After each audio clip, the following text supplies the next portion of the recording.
gonna be a good day. Hello, St. Rose. Thank you very much for tuning in to another episode of St. Rose Rocks, music for the Golden Knights by the Golden Knights, and I have a very special Golden Knight with us today. I have good friend, singer-songwriter, Sara Pierson. Sara, how you doing? I'm good. How are you, Connor? Doing all right. Congrats on graduating and everything. Thank you. You too. The summer's going okay. It's kind of a weird transition from school to whatever this is now. I like how you said school, what was school for the last half? I only went to 2 in-person classes. It was great. And now it's summer, and I think right now I'm just kind of sitting at home and trying to make as much money as I can to move to Memphis to live with my sister. But that's where I am right now. I'm enjoying the summer. It's nice and green and sunshiny, and I've got dogs and cats and rabbits and to play with, so I'm happy right now. Very, very nice. So, Sara, can you tell us about the first song that you're going to be showing us today? Yeah, this first song, I would say was one of my first St. Rose hits, and it kind of came from this idea where it's from a guy's perspective, and it's me singing it, so it's a little kind of backwards and kind of confusing. There's a lot of Carrie Underwood songs that are warning the girl that the guy is really bad and he's no good for her. But I wanted a song where it was a guy warning another guy that this girl is not good and she's trouble, which happens to be the name of the song. So yeah, She's Trouble. Awesome. So guys, for you guys to listen to now, this is She's Trouble by Sara Pierson.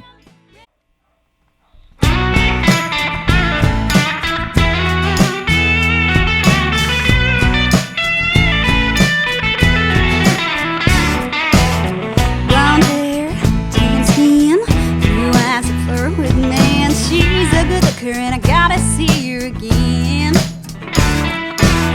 Sweet smile, but every dog bites. Tall glass of water, drinking red wine. Oh, I can see the crazy in her eyes. No man's ever gonna be your type, 'cause she's trouble in her high heel boots and her red dress. She's got an attitude. Got boys round here acting like a fool. Trouble in her skin tight jeans. She looks my way, I'm in TV. She's got me weak, weak in my knees. 'Cause she's trouble, trouble, trouble. She's trouble, trouble, trouble.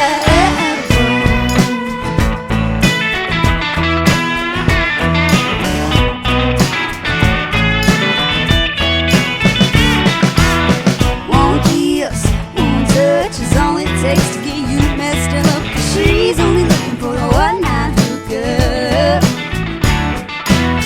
Trust me, I know, I've seen it and I've done it and I've been there before. She'll have you crawling out the back door.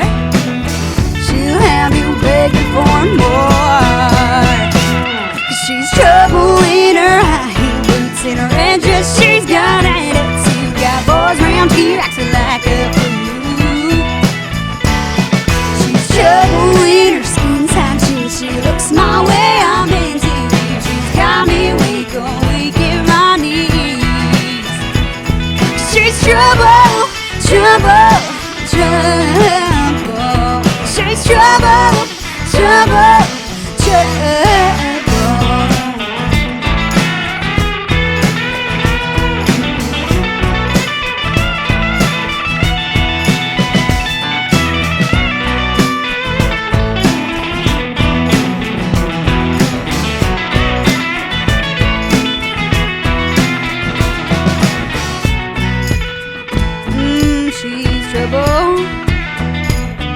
In that red dress, she's got attitude. Oh, skin tight jeans got me weak, weak in the knees. Yeah, yeah. She's trouble in her high heel boots and red dress. She's got attitude. Got boys round here acting like a fool. She's trouble in her skin tight jeans. She looks my way, I'm in TV. She's got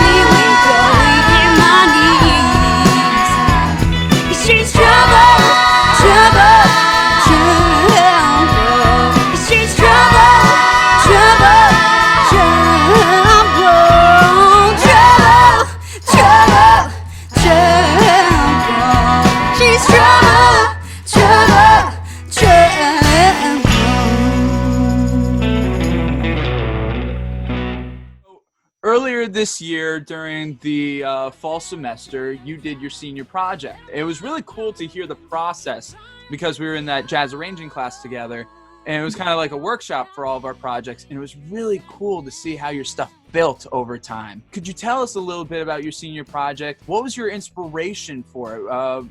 Where did those songs come from for you? My senior project was, I wanted it to be a conglomerate of the title. So what country is to me, and what I would like to present country, the genre. Because at St. Rose, I was kind of the representation of country music, at least the last 3 or 4 years.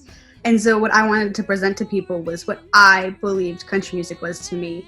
When I write music, I take pieces of country songs that influence me. So like if I hear like a little melodic thing that like piques my interest, I'm like, ooh, I want to fit that into a song. Or if there's like a chord progression that I really like, I'll just like uplift it and put it into one of my songs.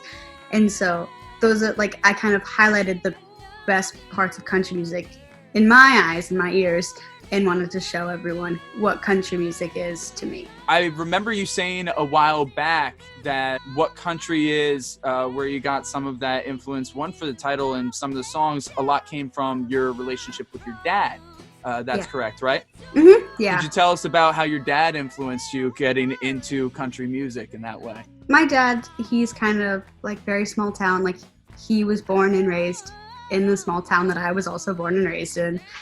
And so that small town kind of feel really is familiar to me and really comforting. When I think of home, I think of my dad, because he is the guy that knows everyone, and he goes out in the woods and chops down trees, and we ride the back road, like the dirt roads together, and we drink beers together. And so his influence on me growing up has been really impactful in what I view as what country is.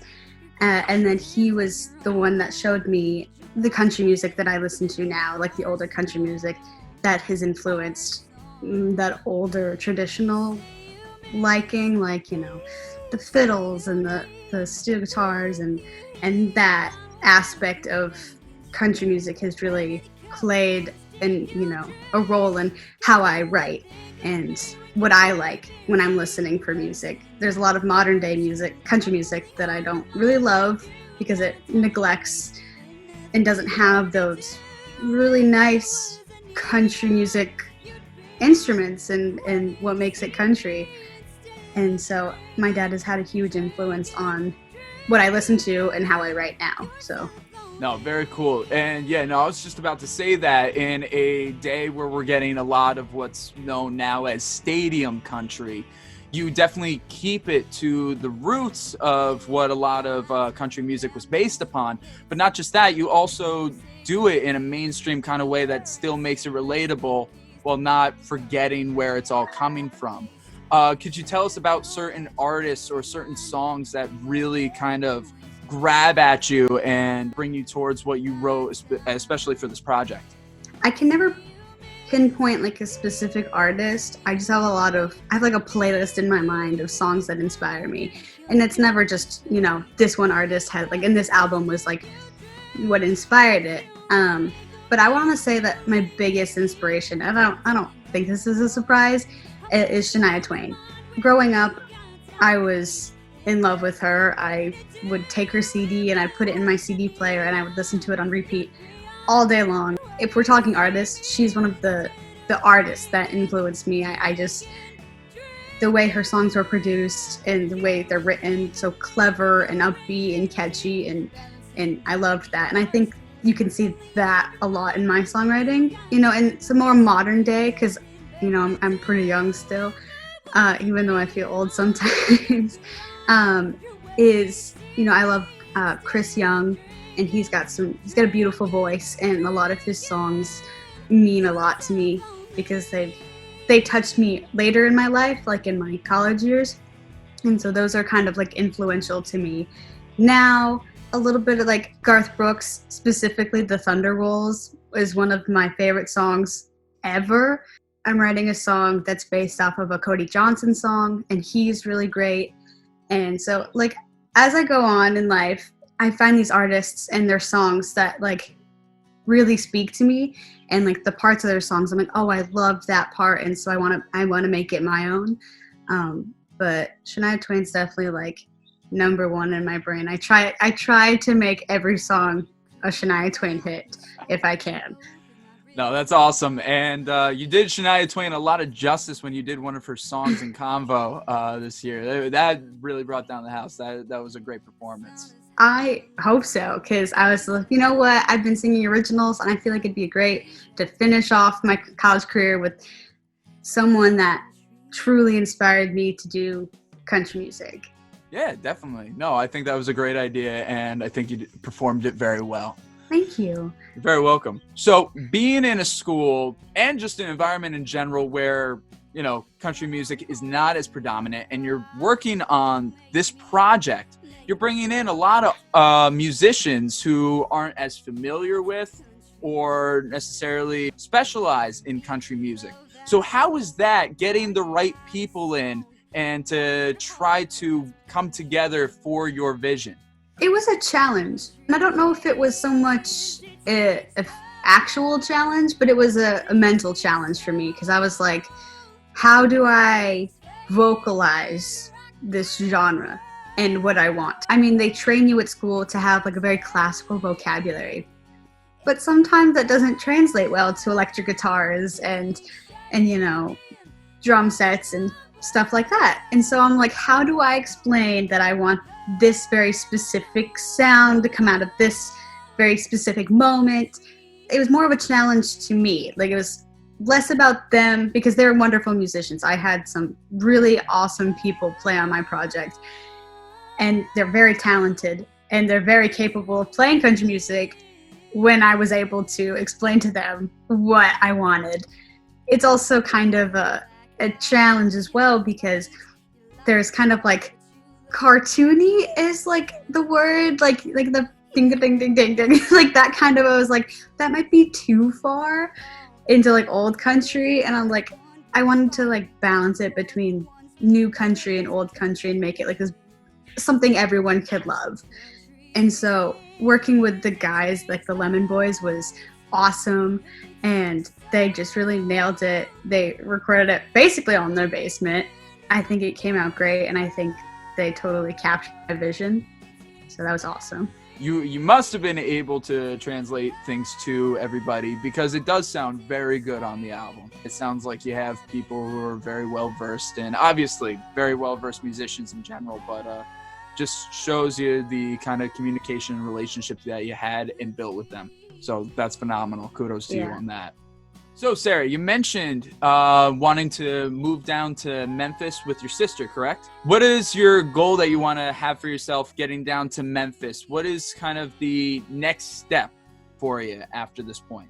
As of right now, if I don't get a job in Nashville in the next 3 months, my plan is to move to Memphis and then to continue to look for jobs in Nashville, because that's ultimately where I want to be. And if I can say that I'm in Memphis instead of New York, they'll be more inclined to look at my application and hire me. Not that I'm not welcome and comfortable up here, but my sound is dying to be with its people. The plan is stay in New York for a few months, gather some money, move to Memphis. If I don't have a job, go from there. Just keep looking, keep playing, go to as many open mic nights as I can, because I would love for my music to make its way into Tennessee, the whole state, hopefully.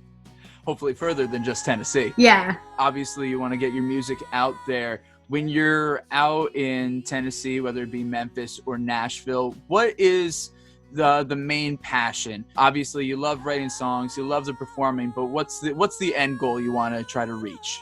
I would love for one of my songs to be picked up by somebody. I'm not a huge performer. I'll do it. I like to do it for fun. I don't believe that it's worth any money. So I would rather, I think my songs are quality, and I think they could actually, make somebody into a star, hopefully. Why not you, though? You never know. Why not me? But I don't know. But I think it would be wasted on me. You're selling yourself short. I think you got a chance. Well, maybe, but in the hopes that I should not rely on myself, I would love to see one of my songs prosper, if not me. I like writing, and that's kind of the end goal, is I want to be a writer. But I know it's not a career unless you're, selling songs all the time. But I really like A&R. I think I work well with, repertoire and pairing it with artists. I also love management. I love working with people. And I think any job that I can work with an artist or a person would really make me super happy and trying to benefit their their careers and also helping mine. I love live music as well. So touring would be awesome. I would love to be like a tour manager or something with touring. I would love to be on the road and doing things for other people. That's so cool. And one thing's for sure, I think St. Rose gave us the opportunity to kind of, have enough things in our tool belt to be able to do these things. You have the passion for it. You're given the opportunity, you'll be able to. So yeah. That's awesome. Yeah. That's what I did like about the St. Rose education, is that you leave so well-rounded. You can do almost anything, which is awesome.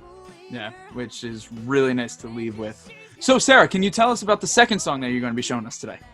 Yeah, the second song is I say most recently written, but I wrote it last summer. It feels just like yesterday that I wrote it, though. And this song is about a breakup and is about realizing that I was never the issue because you never loved me. And I can't fix that. And so it was kind of a journey through her coming to terms with the fact that it's not her. He just never got attached. And so she can't be too upset. He never loved her. And so the song is If You Loved Me. And it's all about her coming to terms with the fact that he never loved her. So she can just be happy and get over it. But it's real sad. Gonna hit us right in the feels, going deep into our hearts for the second one. All right, so everybody, this is If You Love Me by Sara Pierson.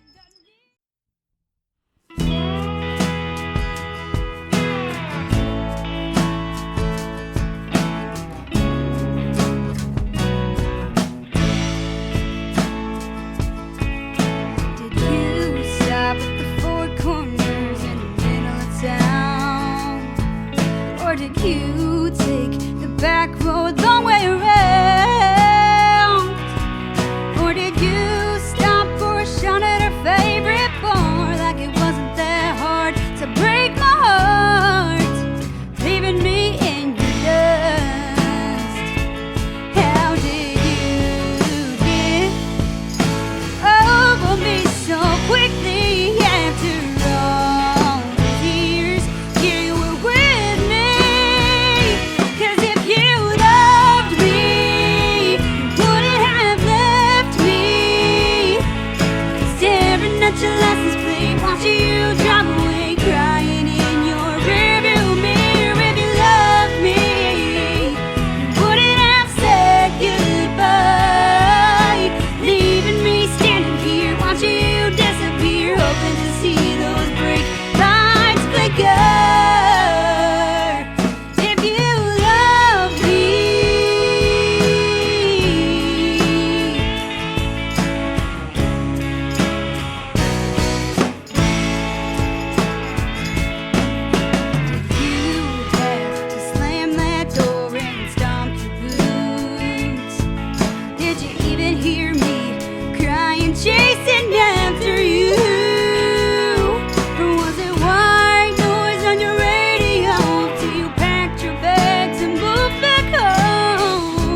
So obviously you said the songwriting aspect is like where the real heart is, and that's awesome. You said you're working on some new stuff. Can you tell us about any of the new songs you're writing? My songwriting is very difficult to describe, or my style is hard to describe. It takes me forever. Maybe that's a struggle for other people, but for me, instead of writing a million really bad songs and just getting lucky with one, I write songs like students write essays, you know. Should write essays, I should say. Is you write it and then you edit it, and then I don't move on to a new song until this one is perfect and this one is like ready to be seen. I don't like to write songs that I don't show to people because I put a lot of work into it, and maybe I should be a little more lenient with writing. But when I put my mind to writing a new song, I really want it to be the best, better than the last song. And so right now I'm working on this song that's been giving me a little bit of trouble. I have like this really awesome chorus, and I'm like, okay, I got, a pre-chorus down. I got a bridge down. What do I want to say in the verses? In this time, it's very challenging to figure out what to say. What's the correct thing to say? How do I word this in a way that makes sense, that's meaningful to people? And that's the other challenge I have with songwriting is I could write melodies all day. Will I ever find words to put to them? I do not know. And so right now I'm working on like one new really good song, and I would love to record it and release it at some point in the next few months once I figure it out. So keep waiting, maybe it'll come. Awesome. I can't wait for that, and hopefully we'll hear about it sooner rather than later. But in the meantime, we have your album, What Country Is. Yes. So we have that to hold us over. Sara, this has been great to have you on. Thank you so much for being here and talking with us. Thank you. I've had a great time. It's now like pouring rain outside my house. It just went from like clear skies to just torrential downpour. Well, the sky's crying that things are wrapping up now. What a I shame. know. So, Sara, where can people find your music, and where should they go to follow you? You can find my music just about anywhere. You can find it on Spotify, Apple Music, YouTube. Those are like the Pandora, I guess. Like whatever you use, you can probably find it on there. And then my Twitter handle is Sara P Music, and then my Instagram, which is now just dedicated to my dogs, is Sara Pierson Music. So if you're looking for some good music and some good doggos, yeah, check out Sara's Instagram and Twitters. That sounds great. Again, thank you so much for coming on, Sara. This was it was an absolute pleasure, and wish you all the best with everything. Awesome. Thank you for having me, and I hope it's all the best for you. Thank you very much. And thank you, everybody, for tuning in to another episode of St. Rose Rocks. As always, got to thank Student Development, Student Association, the St. Rose marketing team, and the college in general. If you got a talent or know somebody who should be focused on this show, let me know. In the meantime, I hope you keep enjoying, keep interacting. And as always, you guys are the reason that St. Rose rocks. I'm glad we got to spend some time.